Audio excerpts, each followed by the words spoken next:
This is Johnny Dosco. Stay tuned for another Score Sheet podcast. Holy Kadelka! Hello and welcome to another Score Sheet podcast. Today we have as our guest Justin Eleff. Justin is longtime editor of Fantasy Baseball Index magazine, which, like Score Sheet, has been around for about 25 years now. Kind of a long-time pioneer in the field. How are you today, Justin? I'm good. How are you? I'm doing excellent, watching it rain outside. Fantasy Baseball Index, like I said, is a magazine, been around forever. I'm kind of old school. I really like lying on a couch and reading a magazine in the preseason. I would highly recommend the Index if you're also like me and still like to have a feel of a magazine in your hand instead of staring at a computer. Then the magazine, you said it's available in Barnes & Noble, correct? That's right. It's Barnes & Noble across the country, and then if you pop into your local grocery store, you might find it there. You might find it in more local bookstores, but yeah, it's definitely at Barnes & Noble all over. Okay, and then you can also get it on the Fantasy Index website, which is fantasyindex.com, and they'll ship it to you, no tax, no shipping charge, so that's a pretty good way to go. Yep. Yeah, and then along with the magazine, like everybody these days, they have the website, and various things on the website include cheat sheets that get updated throughout the preseason and then during the season. So you could check out the website and see what you think. And I'm going to talk to Justin some about recommendations and maybe who he has to pick in your draft, because most leagues are already drafting now. Let's see, you and I briefly mentioned for a second before we started Colby Rasmus. Can you give us your thoughts on him? Yeah, this is a guy who is young and was traded last year, obviously, from St. Louis to Toronto. There was not even suggestions. It was outright stated in various times that he just did not get along with Tony La Russa. His dad didn't get along with Tony La Russa, and he became sort of persona non grata in St. Louis. But he was dealt to Toronto, and this is an interesting case because he's a guy who had a really good season in 2010, and he's young, and you don't often see really good young players traded like that sort of willy-nilly. I think that the Cardinals got Edwin Jackson back as part of that trade, but not a whole lot for him, and Edwin Jackson's gone now.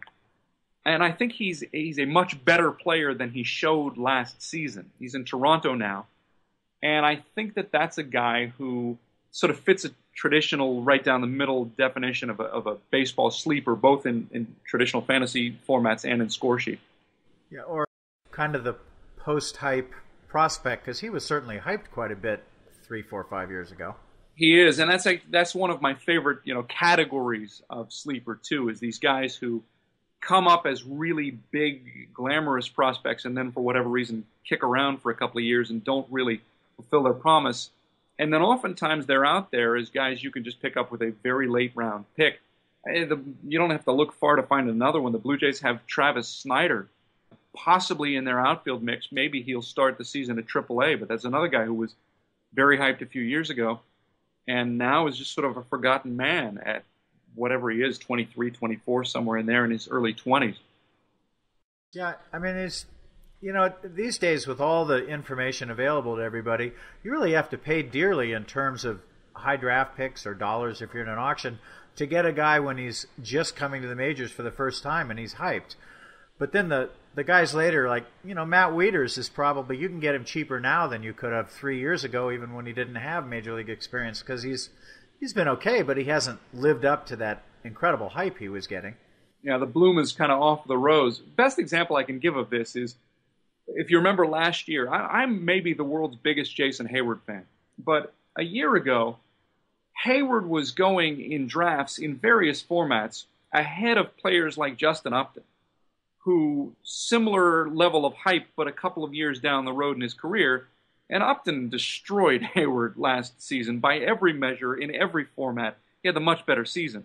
So this is a place where you really should try to avoid the hype and get the player who's a couple of years down the road in his career and maybe has some better things coming to him. And there is never a shortage of those kinds of players. Hayward might actually be a good pick now because he had such a terrible season. But there are much less prominent players, guys like Gordon Beckham, Wieters, you mentioned, Pedro Alvarez, who was terrible last year in Pittsburgh. These are all guys who were celebrated as prospects and are less celebrated, like you said, a year or two into their careers. Wieters is a signature example, and might be cheaper now than they should be. Yeah, I agree that I think there's so many leagues now that are keeper leagues, whether it's Roto or Score Sheet. I think in Score Sheet it's about almost 3/4 of our leagues now keep players from year to year. And the premium on youth is, I think, just gotten overpriced. It's gotten to the point where if you're 30 years old, even if you're an all-star, like you said, you get drafted 3 rounds later than some 21-year-old that has no track record just because he's younger and has the hype. Yeah. It's probably a function of the larger world around us. 10 years ago it was the microwave world, and now it's the Twitter world because the microwave is too slow. Everybody wants the next great thing right now. It's almost not enough to be the great thing. We want the one that's not great yet, but might be even better. The Mike Trouts of the world. Yeah, no, we get trades where, someone a few years ago would trade Barry Bonds for 2 players that might someday be the next Barry Bonds. I'm like, well, you've already got Bonds. Trading for what might be the next Barry Bonds seems kind of premature. Everybody's a Hall of Famer at 18 years old. I guess. So you mentioned Gordon Beckham. You still hold out hope that he can kind of live up to his potential, don't you? I do, yeah. I mean, there are a bunch of guys even I'm one of the last apologists for Chris Davis, if you remember, was a big prospect in Texas. Oh, yeah. And it looks like he may be the starting first baseman in Baltimore. And I still think that guy is eventually going to have a season where maybe he's not going to be a great player, but he hits 20, 25 home runs, maybe even 30 in his career year. Those guys are available for nothing in every format. People have just given up on them entirely. Right. Well, I'm a proponent or an anti-proponent, I guess, of the way that some of those guys like Davis or Brandon Belt last year or Alonso got handled. Davis, they were like, well, why don't you try third? Maybe you can't do third. Maybe we'll DH. Maybe we'll try you at third again. I think if they let him just settle in at a position that he can handle, like first base, and then he could concentrate on hitting, then like you said, he might hit 25, 28 home runs, and you might get him in the 30th round of a draft. Yeah, and you see, there's some momentum toward those guys. It usually winds up happening with the second or the third organization. Chris Davis is, like I said, he's been terrible, but it looks like he might have a job now in Baltimore. Another guy who comes to mind is Ian Stewart, who washed out of Colorado and is with the Cubs now and looks like he's probably going to start at third base for them. That's a guy who came up with a lot of hype, big power hitter, coming into Coors Field, everyone's excited, never really gets the batting average up above about 220 or whatever it was, and so people, lose interest very quickly. But when he rebounds with a job in a new city, oftentimes you see these guys settle into a sort of a modest level of productivity that you can make use of in a format like Score Sheet, or even in traditional fantasy baseball if you get the player cheap enough. Yeah, he was really a disappointment, though. Wasn't he the guy that had 0 home runs last year, maybe? He was. That's the problem, though, is if these guys had hit 20, we wouldn't be able to talk about them as failed prospects. That's a good point. He was pretty hyped. And I guess I'm down on him because, like many people, about 2 years ago, he was going to be my corner infielder of the future. And yeah, of course. Didn't do much. It is true. We're all human, and I think we all have players that will never ever be on our team again. Yeah, no, I certainly have those players myself, but you can do yourself a real disservice by holding a grudge in this game. Yeah. What do you think of the other Beckham, Tim Beckham, who wasn't he the first or second overall pick 3 years ago? Yeah, he was something like that, and but had the rep as a sort of a toolsy guy who you just never know with that kind of player. I hesitate to say that I'm terribly excited about a player like that because it sort of goes against what we've been talking about so far with giving these guys any sort of publicity before they have done anything. But I would like to see him frankly, I'd like to see all these guys become stars. I'm a big-hearted guy like that. Yeah. But we wish them all well on a personal level. Yeah, exactly. I don't root against. Well, that's not entirely true. I wish them all well, except the ones who play for the Yankees. Yeah, well, that's the way I feel about the Dodgers. On the anti-youth thing, we talked briefly before we got on air about catchers, and your theory is that there's actually a lot of catchers who do better once they hit 28, 29, 30. They're kind of late bloomers as a class. Yeah, and I think that goes back to what you were saying about Chris Davis, where you said if they just leave him at a position that he could handle, then he could concentrate on his hitting.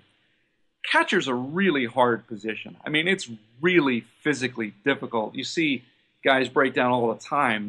The Carlos Santana or Buster Posey freak accident types, or the Joe Mauer sort of more collected through the years, adding up, piling up kind of injury types. But oftentimes you see these guys like Wieters who come up and they sort of piece their game together a little bit at a time. Wieters has been a very good defensive catcher in the major leagues, but he has not hit like the superstar that he was always expected to be. Because catching is so difficult, I feel like, and this is more anecdotal than it is scientific, but I feel like those guys often do bloom later as hitters than players at other positions. So I've always got in the back of my mind that I'm going to draft a late 20s, maybe even up to early 30s type catcher instead of a prospect. This year, one of the guys that I really like is Chris Iannetta, who just left Colorado this offseason in a trade. He's now with the Angels. And that's a guy who I always expected to hit better than he did. And it's sort of counterintuitive. He leaves Coors Field. He goes to a tougher ballpark. Now I'm expecting big things. But I do think he's a really good guy to get very cheap and just sort of plug into that catcher slot and forget about it. Yeah, I've noticed his draft stock has dropped quite a bit, which I notice him because I've got him on a couple different teams, and I've always really liked him. So I hope you're right, because I actually protected him in one kind of deep league. So I think he can play. I really do.